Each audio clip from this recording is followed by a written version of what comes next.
Bonjour! Aujourd'hui, je vais vous parler du stress. Donc, quand on parle du stress, on parle de ce qu'on ressent comme stress en réponse à souvent des stimuli extérieurs, mais il y a aussi un niveau de stress qui est par rapport à notre sensibilité interne. OK? Donc, c'est-à-dire que pour un même facteur de stress, deux personnes ne vont pas réagir de la même façon, donc le stress ne va pas être au même niveau.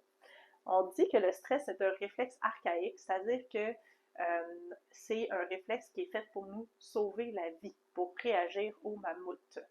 OK, c'est l'exemple de Sonia Lupien, qui est une chercheuse québécoise par rapport au stress très connu, que je vous encourage d'ailleurs à aller consulter. Donc, ça veut dire que notre système est fait pour, s'il y a un mammouth qui arrive, je génère de l'énergie et je prends mon énergie pour être capable de soit me défendre par rapport au mammouth ou soit me sauver en courant. OK? Fait que le système nerveux va faire en sorte, sympathique, qui réagit au stress, va faire en sorte d'envoyer le sang dans les muscles puis dans le système nerveux. Donc, réflexe très important, vif, et les muscles forts, pleins de sang pour pouvoir courir ou se défendre. Il y a une troisième réaction possible au stress et c'est l'état de freeze. Donc, je fige et là, je perds tous mes moyens. Ça aussi, c'est un état que beaucoup ont expérimenté quand ils faisaient des oraux à l'école, OK? C'est pas le meilleur réflexe pour sauver notre vie, OK, évidemment. Mais c'est quelque chose qui arrive, malheureusement. Donc, système sympathique, état de stress, on te sauve la vie. Système parasympathique, au niveau du système nerveux, c'est l'état de récupération et digestion. Donc, le sang s'en va au niveau du système digestif et au niveau pour récupérer et gérer les hormones qui ont été générées par le stress.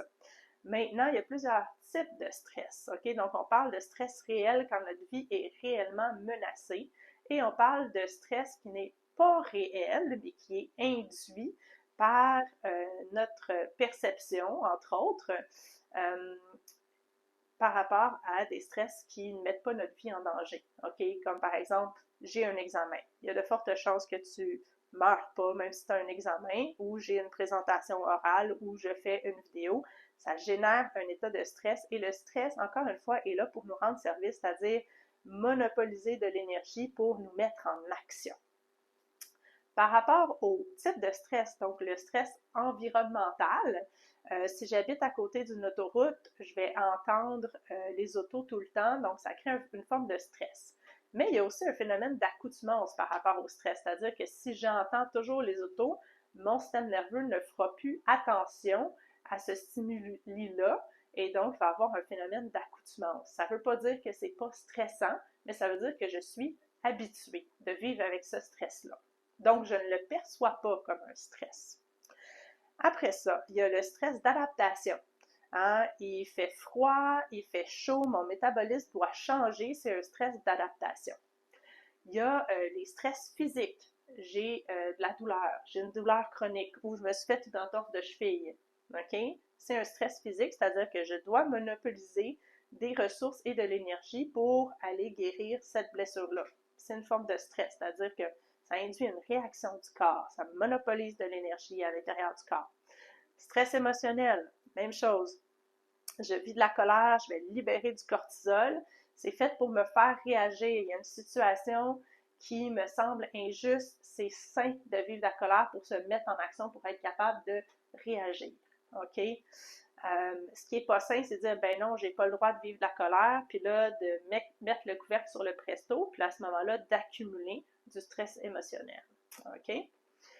Alors, stress émotionnel, si je me mets en colère et je libère du cortisol pour 1 minute de stress, ça va me prendre 1 heure avant que le taux hormonal revienne à la normale.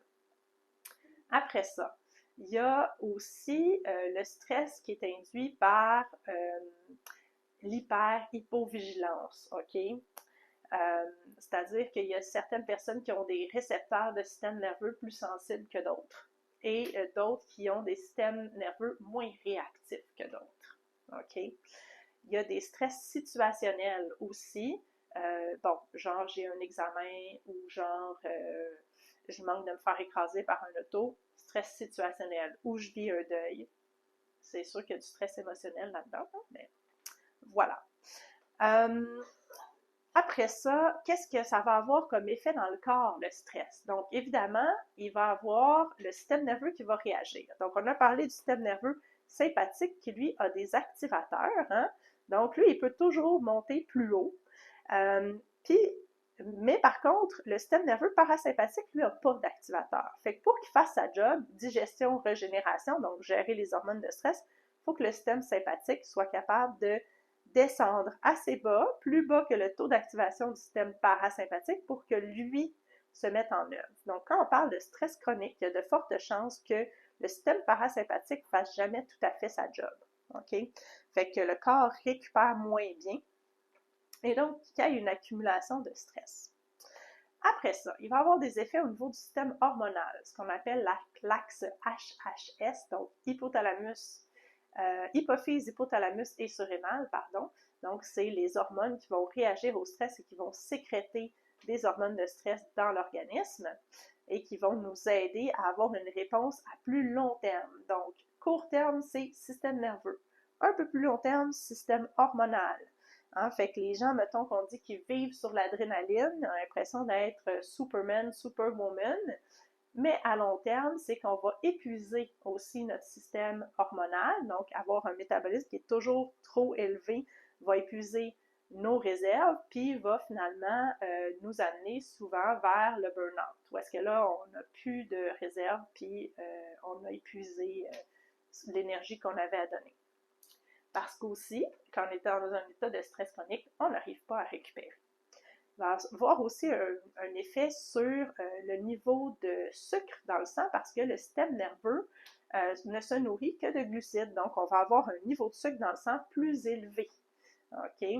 Avec tout ce que ça entraîne, là, ça veut dire des problèmes de circulation au niveau petits vaisseaux, yeux, extrémités, cerveau, reins. Ça, on parle d'un effet à long terme. OK?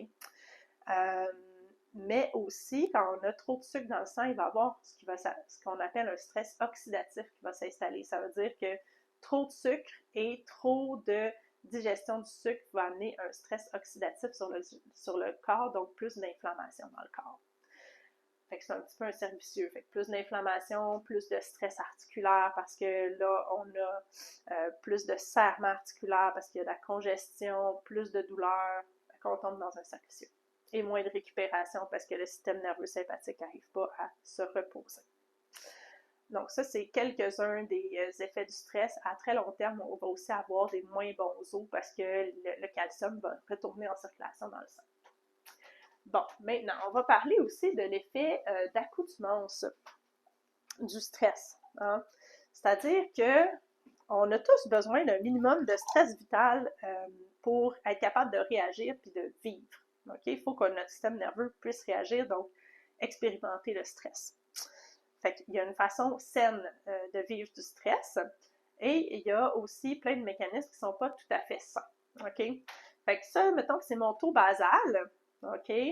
Donc là, à ce moment-là, je peux avoir un petit stress d'adaptation. Il fait plus froid aujourd'hui. J'ai besoin d'augmenter mon métabolisme, de produire plus de chaleur.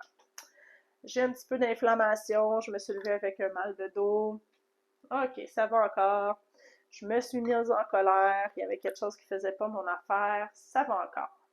Maintenant, imaginez que je suis partie avec un taux basal de stress qui était beaucoup plus élevé parce que je suis une personne anxieuse, donc j'ai une accumulation de stress émotionnel. Hein? L'anxiété, souvent, ça vient d'émotions qui n'ont pas été gérées et donc là, le corps réagit très fort. OK? Fait que je suis une personne anxieuse, ça veut dire que mon taux de base est déjà beaucoup plus élevé et là, ça déborde souvent parce que j'ai une moins grande marge d'adaptation. Je ne peux pas en rajouter autant dans mon verre de stress. Je ne suis pas capable de le prendre parce que le niveau de base est déjà très élevé. Après ça, l'autre chose que je voulais montrer, c'est à quoi ça ressemble des nerfs. Fait que Ça, c'est le fameux nerf sciatique que tout le monde entend toujours parler. Fait qu'il y a des petites racines nerveuses qui partent de chaque niveau de la colonne et qui vont se mettre ensemble pour former des nerfs. OK? Et aussi, dans le système nerveux, il y a des ganglions qui vont servir de système relais. C'est-à-dire que pour des stress qui sont habituels, l'information ne va pas aller au niveau du système nerveux central. Elle va arriver directement dans le ganglion qui va entretenir l'innervation, donc la tension musculaire, par exemple, si c'est un stress postural qui est continu. OK? Et donc, une fois de temps en temps, il faut ramener cette information-là de tension posturale au niveau du système nerveux central pour dire je te donne l'information qu'il y a une différence de tension, fait équilibre-moi ça. Parce qu'on a tous des réflexes comme ça. Par exemple, je me suis blessé la cheville, mon corps, pour me protéger, va envoyer mon poids sur l'autre pied. Et si c'est quelque chose qui dure, à ce moment-là, ça va s'installer comme un réflexe. Donc, je vais garder l'habitude d'avoir plus de poids sur une jambe que sur l'autre, même si ma cheville est guérie, parce que l'information ne s'est pas rendue au niveau du système nerveux central. Après ça, il y a un effet de contagion aussi au niveau de stress. C'est-à-dire que si je vis avec une personne anxieuse ou stressée, mon niveau de stress va augmenter. OK, ça, c'est prouvé dans des recherches. On met 2 personnes dans une même pièce, une qui est stressée, une qui n'est pas stressée. Les 2 finissent par être stressés. C'est normal, c'est un réflexe d'adaptation. L'autre a perçu un danger potentiel que je n'ai pas perçu. Je suis aussi bien de me mettre en alerte parce que ça pourrait me sauver la vie. OK? Même chose, les gens anxieux, à cause de leur comportement puis de leur typologie, vont envoyer le message aux autres, attention, approchez-vous pas trop, je suis dangereux.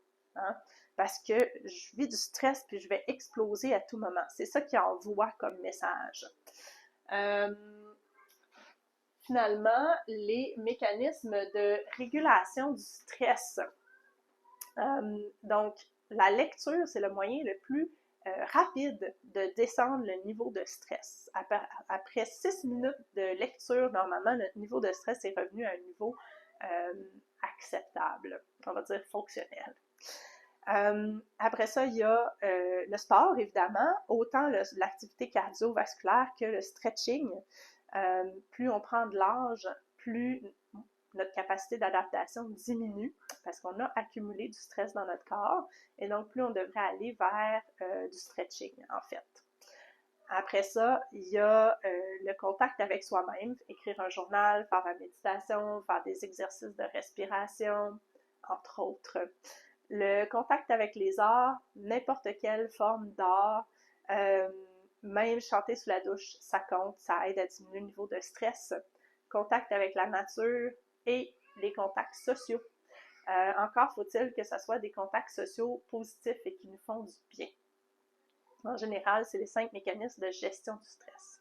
L'autre chose par rapport au stress, c'est que on s'aperçoit qu'il y a un fort impact du stress de la maman chez l'enfant et même pendant la grossesse. Parce que comme ça vient influencer la circulation sanguine, hein, j'ai dit tout à l'heure que ça augmentait le niveau de sucre, ça augmente le niveau d'hypervigilance et donc ça change un petit peu la circulation sanguine et ça augmente aussi les facteurs de stress qui sont en circulation chez l'enfant, donc ça augmente le niveau d'hypervigilance. Et ce qu'on remarque, c'est que les femmes enceintes qui expérimentent des hauts niveaux de stress, ça donne beaucoup plus de troubles de comportement chez l'enfant.